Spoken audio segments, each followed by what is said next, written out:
I'd like to welcome you all here. Can you say hi to Warren?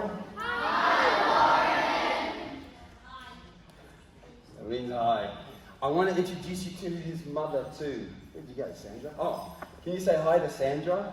Hi, Sandra! So, I want to tell you about Warren's story, but I need to explain a little bit about his condition. Now, I want to know again, how many of you do know someone with a disability?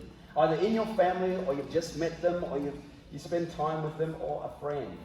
See, good, hands down. So we all probably know someone who has something. Even my father-in-law, he has his leg chopped. He has his leg chopped off, so he has one leg. So he also, but you know, he does fine, just like Warren. So I want to tell you about Warren. Warren first has what they call epilepsy.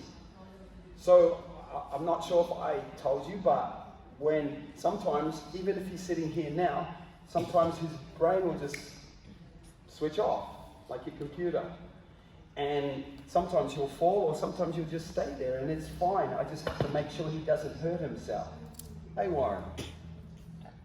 Yep, he's good.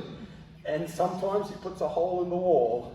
But you see, he wears another hat that helps him when he walks around. It's like a helmet, but it's a cap.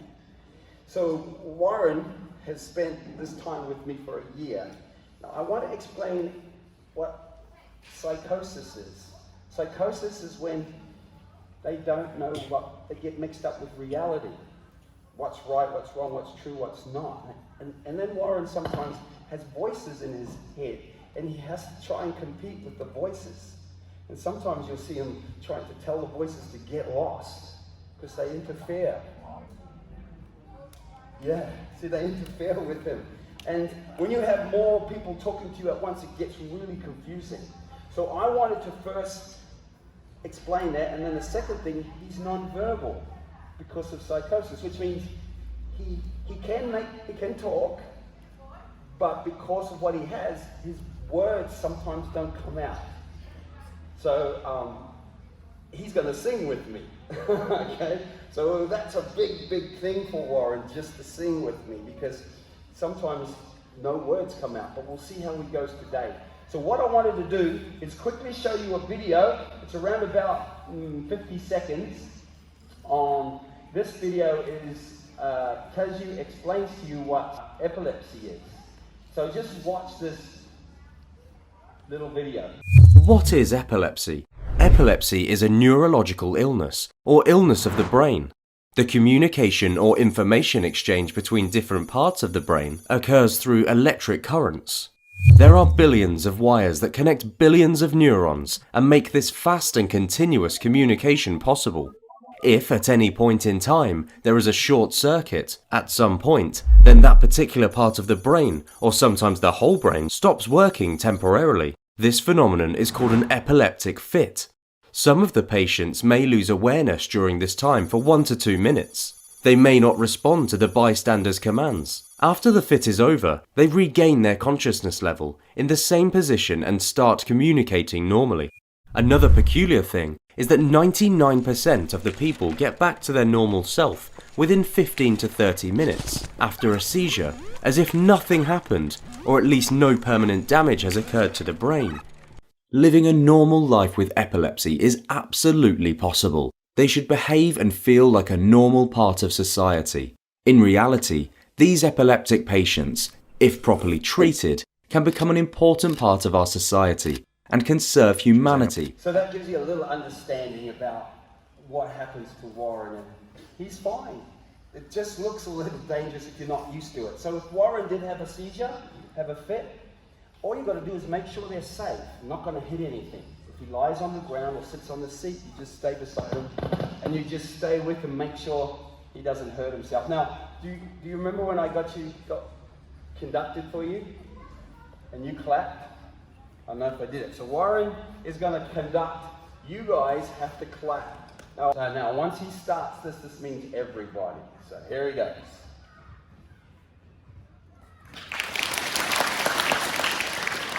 Keep going, he's still conducting.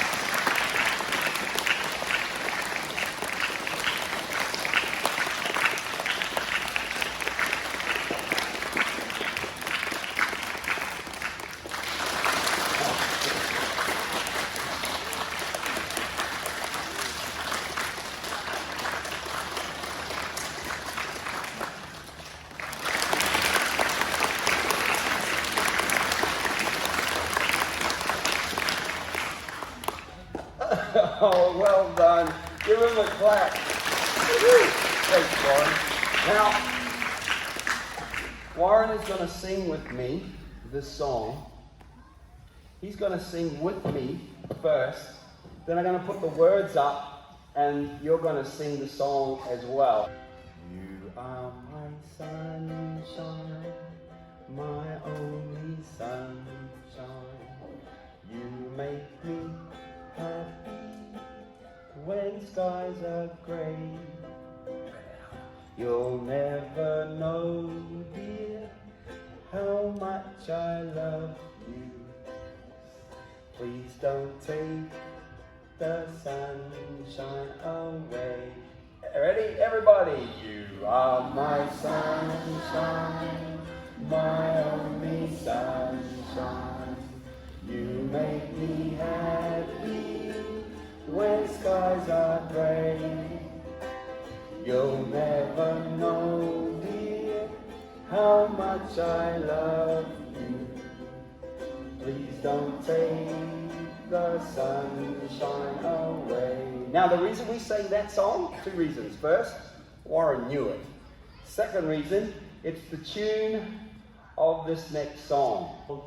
One day, a tanefa. Tanefa is a monster. He went swimming in the moana. You know what moana is? Moana actually means in the ocean or in the sea. He went swimming in the moana. He whispered in my taringa. What do you think that is? Yeah, because your taringa is your ear.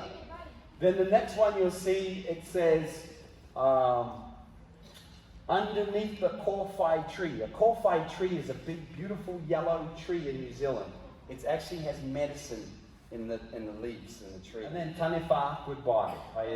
So it's the same tune. One day a tanefa. So you ready to sing, Warren? You got to sing it with us. Ready, go. One day a tanefa went swimming in the moana. He whispered in my taringa, taringa, taringa. He said, won't you come with me? There's such a lot to see underneath the deep blue sea. Bit louder! But I said, no, no, no, you better.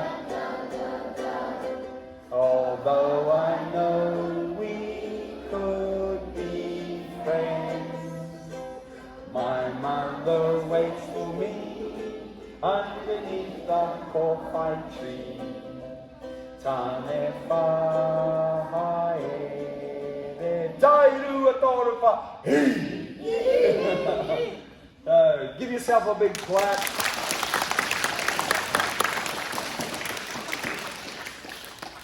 Now, how did I meet Warren? You see, because of COVID, I didn't have work. Because all the schools shut. So I thought, I've got to work. And then I started working for a company called Guardian Group. And they put me with a few other guys. And then eventually they put me with Warren. So I've been with Warren for over a year now. And it was awesome because Warren loves the same things I love. He loves sport. Who likes sport? Yeah. Now Warren loves sport, and I did too. So I said, let's go. You know what? He bowls. We go golf. We play golf. What else do we do? We go racquetball. He really likes racquetball, and we do so much. But then he started something that he hadn't done before. I just started it with him. Painting and doing art. Have a look at that. Do you know, he started to paint, and I said, let's paint some horses. He painted those horses. But he didn't even use a brush. We used a piece of cardboard. And you see the lines, he started to do the lines through. Now, I thought it was so awesome what he did that I actually made a YouTube channel of how he actually painted it. So he did the horses. Do you see the one up in the top right-hand corner? Yeah. This one up here? It's an elephant. Can you see? There's the tusks. This is the trunk. That's the eye, and there's the ears. You know, I kind of started off, I draw the elephant and I say, go for it, Warren, and Warren starts doing his thing. But this one here is a garden. He did this. Now, what I do is, because I help Warren, I give each painting a percentage, how much I help Warren to do each painting. So this one here, I helped him around about 10, 15%, and he did the rest. This one, I helped him about 2%. So he did that one, and that one was around about 5%. So he's starting to, I want to get him to do it 100% so he doesn't need me to help him. He's turning into an amazing artist. But you know what our favorite one is? Show him this one, Warren. That's right, it's called our fluffy cow. Now, it's made from spaghetti. So we cooked up spaghetti, didn't we, Warren? And we chucked it on it. We painted it first, and then Warren started to paint it. So we sprayed it so no bugs would eat the spaghetti. But it's all spaghetti. So in the holidays, if you want something to do, get some spaghetti and start doing spaghetti art, we call it. And so this is our fluffy cow. Thanks, Warren. Now, Warren went to school. So he, just like you, but he went to a special school. And when he went to school, at school, sometimes his mother would come to school and find Warren in the office. Maybe with a black eye or a cut lip. Because Warren used to protect kids from bullies. Sometimes the bullies would pick on kids and Warren would stand in the way and stop them. So he would get hit sometimes. But that was really good of him to stop it. And he did. He just stopped them. So what I have done is yeah. So I made this. We got this poem. Now, who's heard of the book Green Eggs and Ham by Dr. Seuss?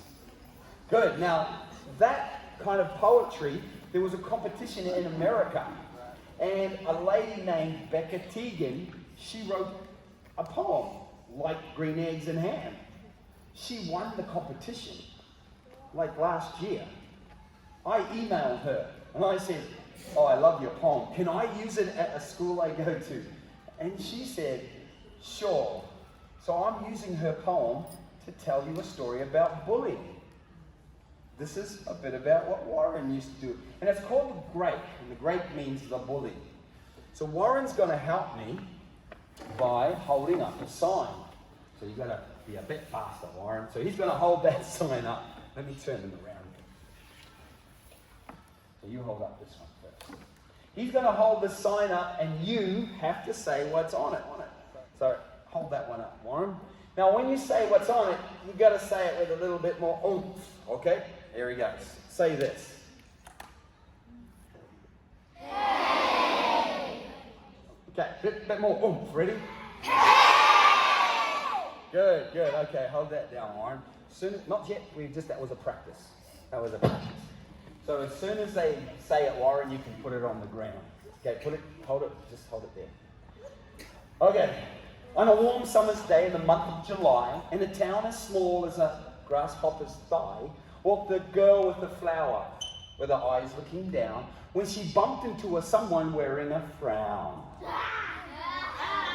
Now this someone was someone she had met once before, because he had said words that she tried to ignore. So she turned on her heel and headed away, when this someone called after her and shouted out,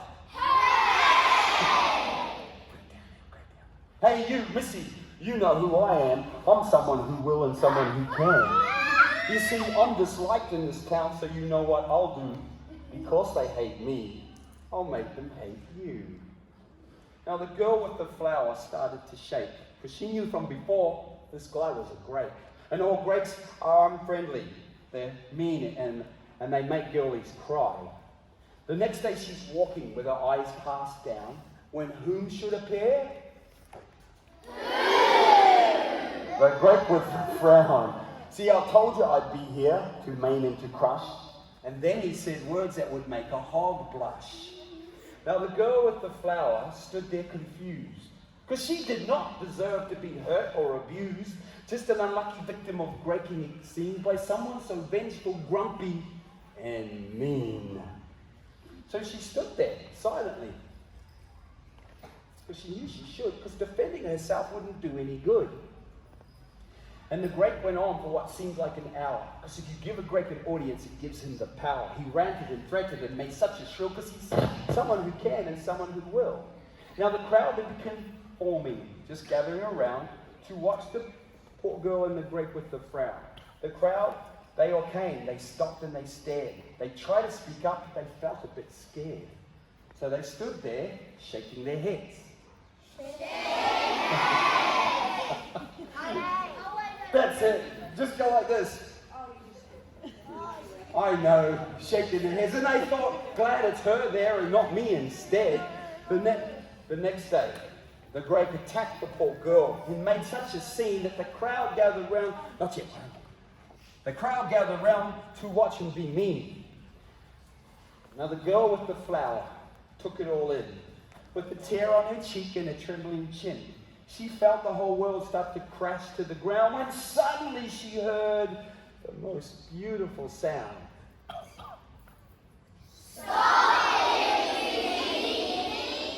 Stop it, you meanie. You're nothing but bad, was a voice from a young girl named Lulu McMahon. You're nothing more than a big awful grape. Stop it right now and go. Oh, wait a minute. Stop it right now and go.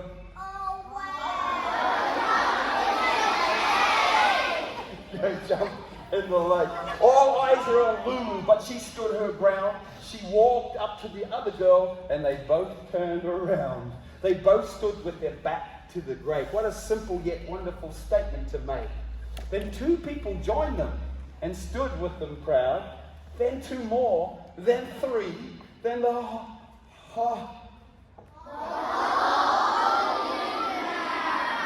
then the whole blooming crowd, until every last one had their back to the grape. Then he finally realized he had made a mistake.